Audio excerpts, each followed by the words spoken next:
Yes, go ahead, Channel Shores, yes. Through largely deserted early morning streets in South London, dozens of police vehicles en route to launch this major operation.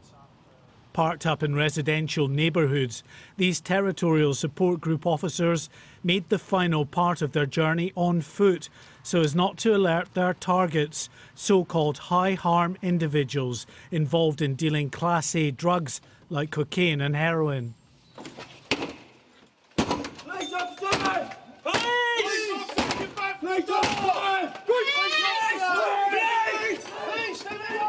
Police say those they are targeting are involved in a lucrative trade that often leads to turf wars and is responsible for fueling much of the recent upsurge in knife crime.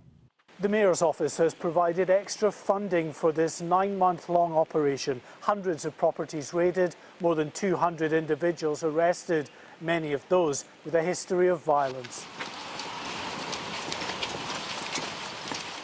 At another nearby property, another rude awakening for more suspects. Police officers, get back from the door! Across these raids, officers recovered drugs and money, including 300 wraps of crack cocaine at one property and more than 8,000 in cash at another. From organised crime groups in Lambeth and Southwark to single-strand sellers on our streets, they all have one commonality, that is drugs, and that is the financing of that drugs.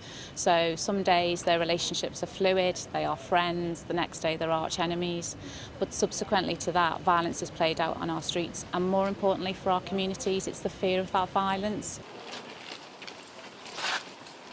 With more arrests to add to a growing tally of hundreds of suspected gang members, police say this 9-month-long operation has been incredibly successful. But for every suspect they take off the streets, there are plenty of others waiting to fill their shoes. Mark White, Sky News, South London.